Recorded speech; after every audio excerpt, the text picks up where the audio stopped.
Welcome to the Same Side Selling Podcast. I'm your host. I know it's a big shock, Ian Altman. I've been hearing a lot of questions from people about customer experience and what could and should we be doing to improve that customer experience. How have expectations changed? And I was going to talk about it. And I realized, you know what? I'm not really the greatest expert on the planet when it comes to that level of customer experience.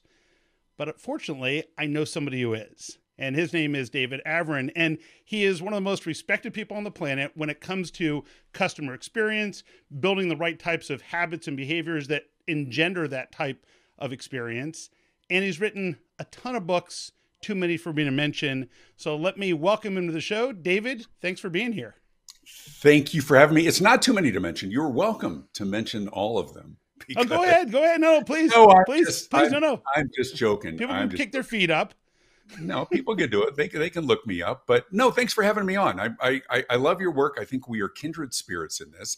And we share the platform and a variety of platforms to help educate people to be better than their competitors. So I appreciate being on the show today. You know what? I love having you here. Let's start with this. What's the biggest change that you've seen in terms of customer expectations? Because people often talk about customer experience, but they often look at it through their own lens rather than the customer's lens. So right. What are those customer expectations that you're seeing have changed in the last few years? Sure. Well, I think the biggest change is the whole growth of customer experience as a distinct discipline. I think people, when they hear customer experience, in most cases, though it is changing, are still conflating it with customer service. And they are separate disciplines. They're certainly intertwined as almost everything is part of the sales cycle and the merchandising and what we choose to buy and sell. But the experience is really different. You know, on the customer service side, my God, Ian, we've been talking about this for 50 years. If people don't know how to treat people and be nice to people, there's not a whole lot that a speaker or an author or a consultant is going to do to change that. There has to be that culture internally of service, right? You know, we've all for 20 years, you know, if you see a crumbled piece of paper on the ground, whose job is it to pick it up? Oh, it's everyone's. We know that. The experience is different, and it's really remarkable. It's really, well, the customer service is what you deliver as a business owner, as an entrepreneur, as a staff. The experience is what we as customers or clients or patients, whatever you call your audience, what we experience as part of this. And while there's so many who talk about the importance of creating a wow experience, I don't think most business models lend themselves to a wow experience. If you're creating an electronic part that goes into an electronic device that goes into a car, it's not a wow experience. But the experience is, how easy are you to work with? How frustrating is the process? How complicated? How in this time of technology, how much of this has been transferred onto your customers for them to do it? I was talking on stage the other day that why is it that when we go to a doctor's office, so that their receptionist doesn't have to type in this information, you give us the iPad or whatever, the technology that we have to navigate. That's right. Give it to the guy who's bleeding profusely from the head to do the work. What's changed, to answer your question, is how we do business with companies. I mean, think about how much has changed in the last couple of years with COVID, this whole new rash of conveniences, right? Yeah. The things that, I mean, I have my groceries delivered, for crying out loud, and it's freaking awesome. And in almost every case, these conveniences, in most cases, are better for the customer, all the disruptions, right? But if you have a business model, a delivery mechanism, here's how we sell and deliver to our customers or our clients, and that was designed 10, 20, 30 years ago, we've changed. The customers have changed. Our expectations for access and immediacy and flexibility and convenience has changed. And David, I also think that there's a level of transparency that consumers, and I don't mean consumers as in just the end customer in a business to consumer route, but in the B2B world also, the level of transparency. You order something on Amazon, I know that they're 2 cul-de-sacs over and they have 3 more stops to go. And then if all of a sudden now you have an experience with a vendor and they say, well, it should be there in the next 3 weeks, as a customer, you're thinking, that just doesn't cut it. Yeah, we're not putting, I would use a different word. We've said transparency for a long time. I think now it's visibility. Yeah, I think we have visibility into the process, right? It used to be just package delivery. They were sort of the pioneers of all this, right? Where is our package? Now it's everything. My God, I track my children who are no longer children. So when they say, yeah, I'm just leaving the house, Dad, I'll be over there for dinner, I look at them, I'm like, you're a lying little piece of crap. I know exactly where you are. You're still picking up the stuff at Safeway.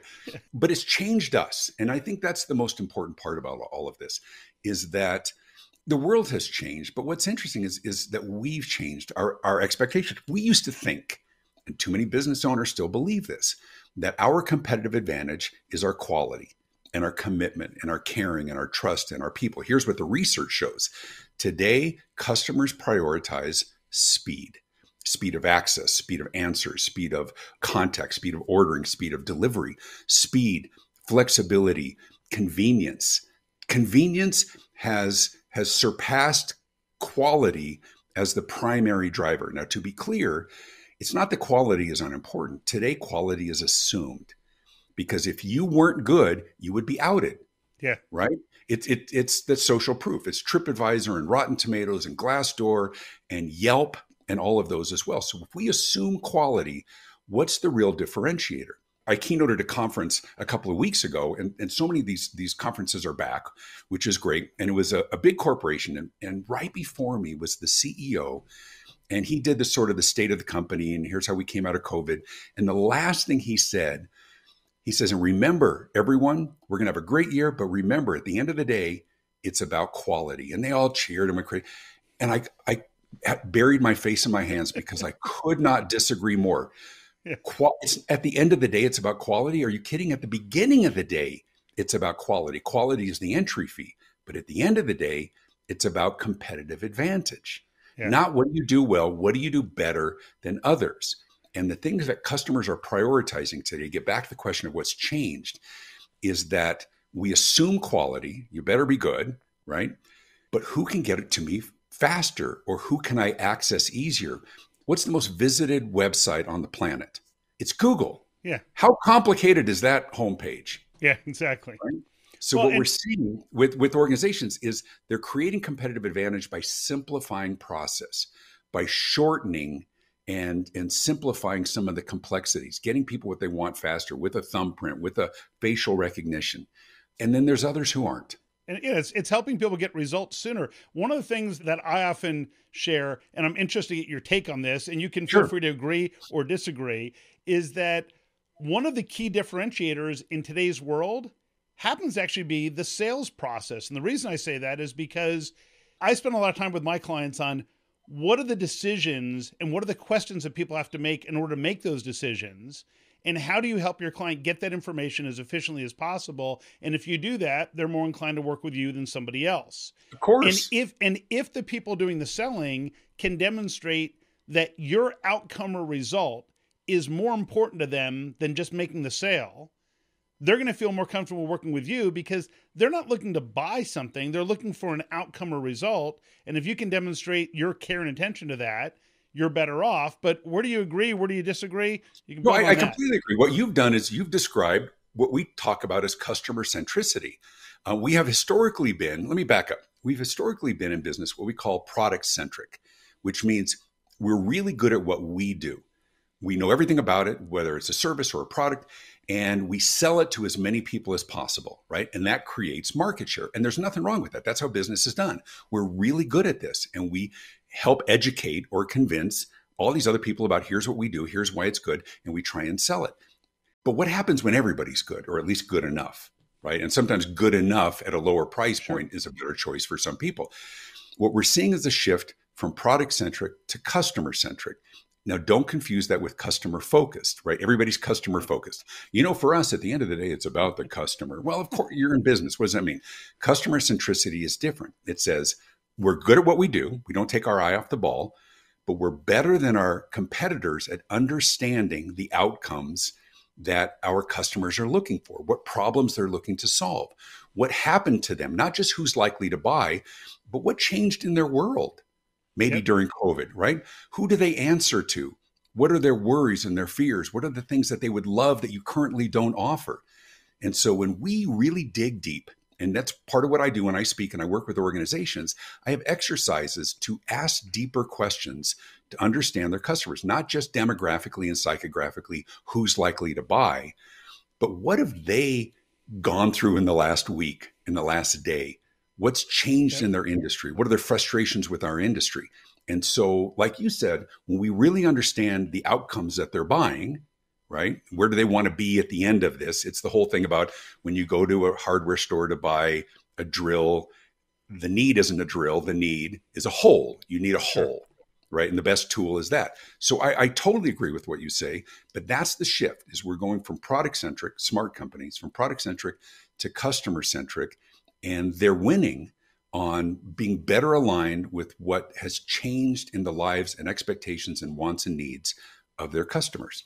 Sure. And in fact, one of the things that I think about with this is I've referred to it as when companies are product centric or centric to themselves, I refer to it as the new version of ADD, but it's called axis displacement disorder. It's where the individual believes the axis of the earth has shifted and the world now revolves around them.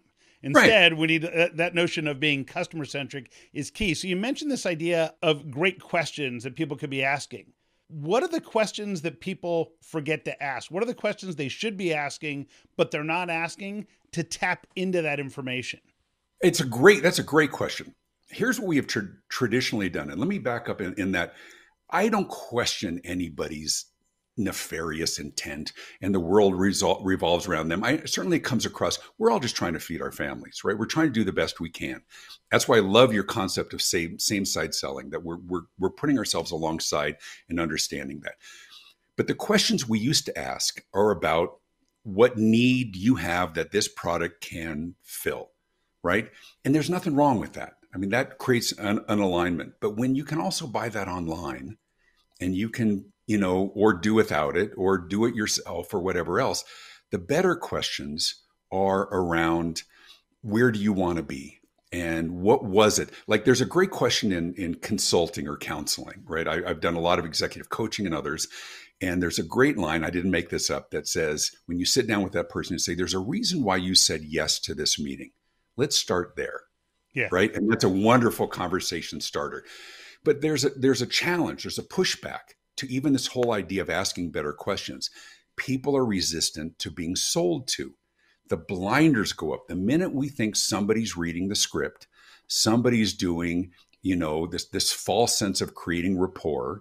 And it puts salespeople in a really challenging position because we want to ask all these questions. And somebody says, I just want to know where the honey butter is, right?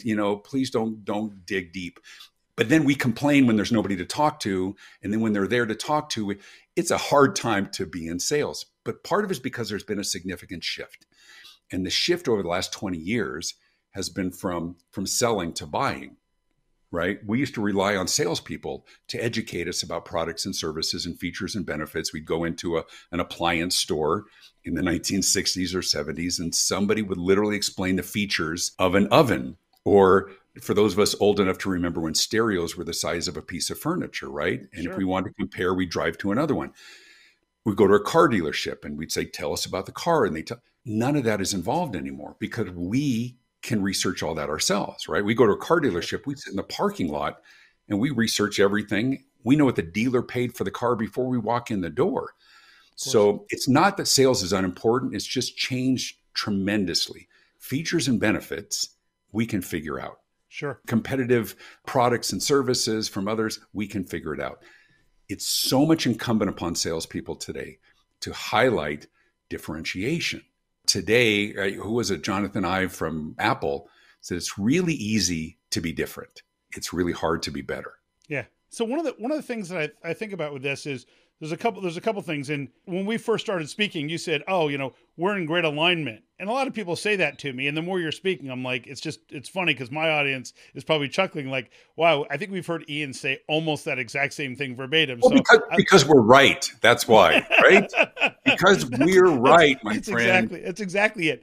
Everyone should just, if you're driving right now, you should pull over and just know that David and I are right. The thing that I haven't explained to people is you can either show up in a sales role as someone who is there to sell or someone who is there to solve.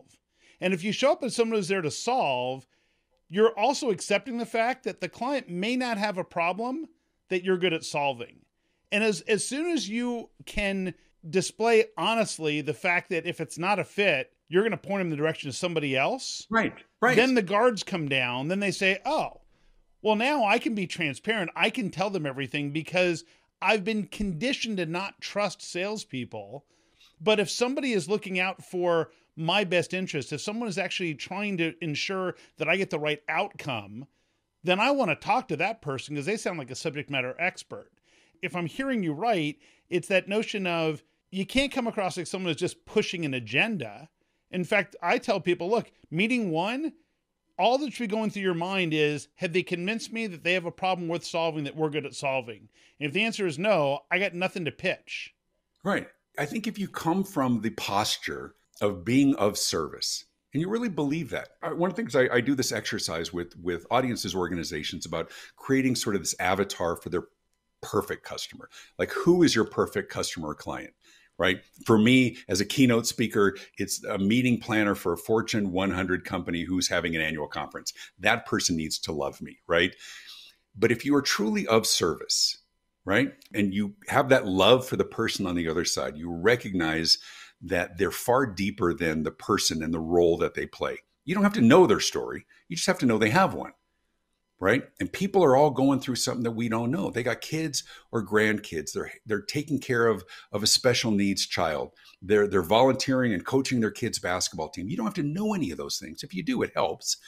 But if you know that behind there's just a good person who's working hard just like you, and you really want to help them, and it's not feigning this because you want to ask the right questions, then you truly are curious. Then you can be of service. And even if you aren't the right person, right? The best salespeople in the world know that sometimes the person they're working with isn't going to be the right fit, but they're going to refer somebody else if they were truly helped. Yeah. And so I always, even my days of PR, working with a lot of reporters and news directors around the country, I always made it clear. It's like, I don't know everything, but I know who does. And so they would call me for everything. Sometimes I had a client, sometimes I didn't, but we became a trusted partner. Business owners and entrepreneurs always say, for us, the most important thing is the relationship. It's ironic that customers rarely say that. Yeah. Right. For us, the importance is the relationship. The customer just wants a problem solved. Now, a relationship may be the end result of the work that you do, but only if you are of service. Yeah. And to be of service profitably, that's the American dream. Yeah. And guess what? And if you're not profitable, you probably can't be of service long term.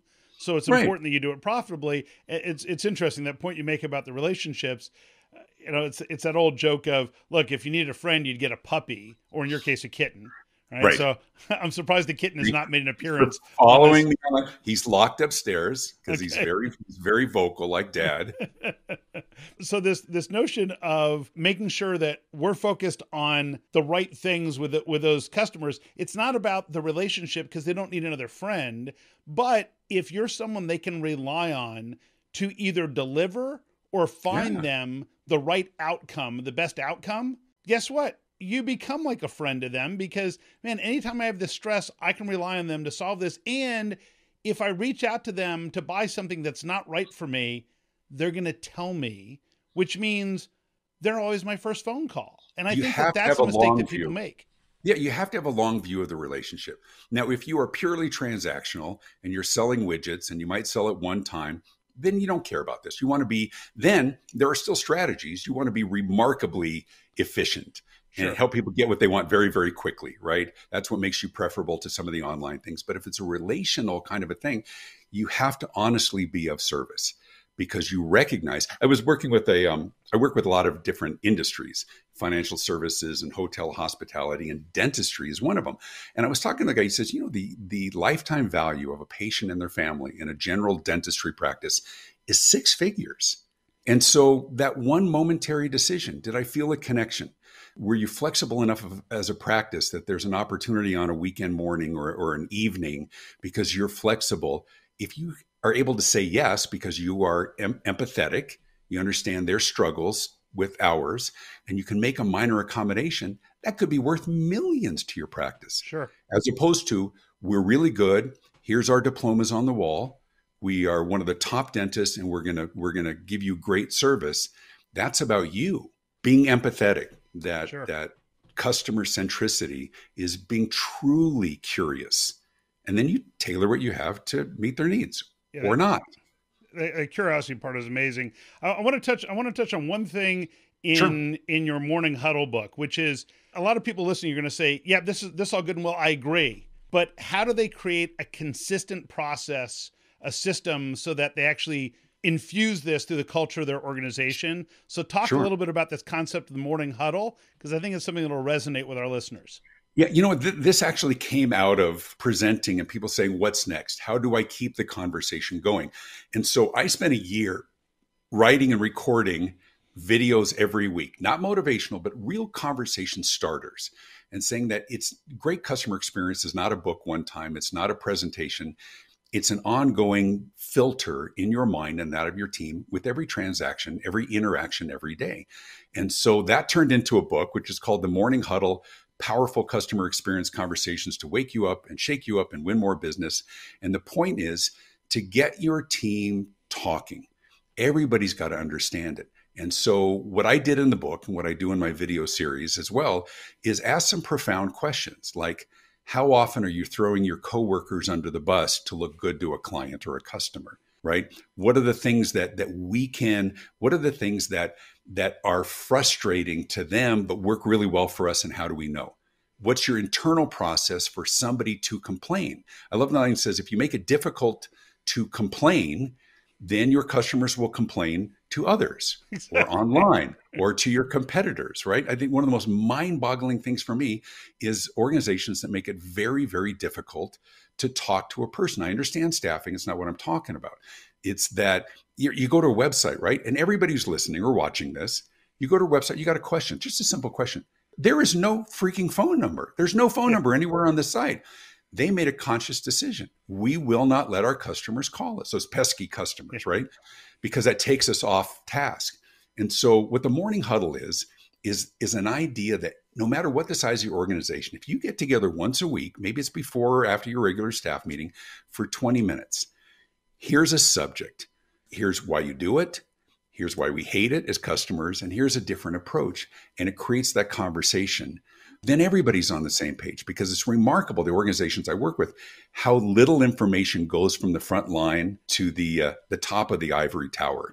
How often we say no to things that nobody knows. Oh yeah, we don't do that, right? Are we documenting? So the morning huddle is about sparking a real conversation every week so we can come to a measure of consensus. Here's who we are, here's what we believe, and here's how we're going to solve those problems so that we're not in a crisis when something happens. We've already discussed it before that. So it's been a real journey of love for me to help spark those great conversations with organizations. And the one thing that I noticed that I really loved is that you said that oftentimes the best insights and answers come from your employees, just no one thought to ask the right questions. It's interesting.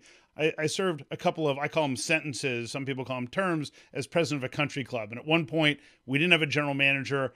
I had recently sold my business. I was the acting general manager while we were searching for somebody. And I went to our restaurant staff and pulled together a meeting. I said, well, we're going to work on improving the experience for members. And everyone kind of had their arms folded like, okay, what is it? And I said, so can you guys come up with what are 5 things that we could do that would create a better experience for members? And like put people into groups. They came up and like kind of crowdsourced it, came up with best these ideas. Answers are in the room. And I said, okay, which 2 would make the biggest difference of those? And you guys get to vote. We're going to vote on these 2. Okay. And how would we measure those? And they came up with it. Okay. That's what we're going to do for the next 2 weeks. And people were like, oh my God, everything's amazing. It's so much better. What did you tell them? I said, I didn't tell them anything. I just asked them what would be better and then just gave them a framework so they could implement it. And to me, it's almost like this morning huddle creates that discipline week after week with different topics that'll move the needle. So I love that part. We call that crowdsourcing your own company for the best ideas. And I have a lot of exercise. That's what I do. But the most profound question I've asked in 20 plus years as a speaker, as a strategic trainer within organizations, is this question to internal audiences. What do your customers wish you would provide or offer that you don't now? What would they be willing to pay for that you don't currently offer? I did that in an organization in California, 250 people in the audience. And in 6 minutes, we crowdsourced 1,200 ideas. Wow. Everybody came up with 5. And of course, 2/3 of those were just duplicates. Sure. We pulled out the flip chart. We came up with 40 Yep. game-changing ideas for their industry. It's a company you would recognize. I can't say their name. And they decided which 10, like yours, which 10 can we implement in the first year? What would it take? By the What way, would it mean to our customers? by the way, is it that the company name is private or that it's too hard to pronounce? Anyhow, well, It's well known. And two of the things that came out of that meeting, you would know, I'm sure. but I can't say it. But what they did was they said, what could we offer that no one else does that we think our customers want now because it's been requested or others? Yeah. So it's transformational. I love leading those exercises as you do as well. And some of the best answers are the people who do this every day. That's great. David, what's the best way for people to connect with you, to learn more about what you're doing? Because I'm sure, just like me, people are listening saying, okay, I got to follow David more. I got to hear what he's up to. What's the best way? They can just look me up. It's David Avrin, Avrin. So it's David Avrin, davidavrin.com. You can search it online and on Amazon, the books. On Instagram, it's the real David Avrin, but that's a whole other catfish for another day. But you can learn about my speaking and consulting, and all my books, as I said, are on Amazon. Fantastic. David, absolute pleasure. Thanks for coming on. You as well, my friend. I learned some new things. I'm sure other people did too. So thanks for your generosity.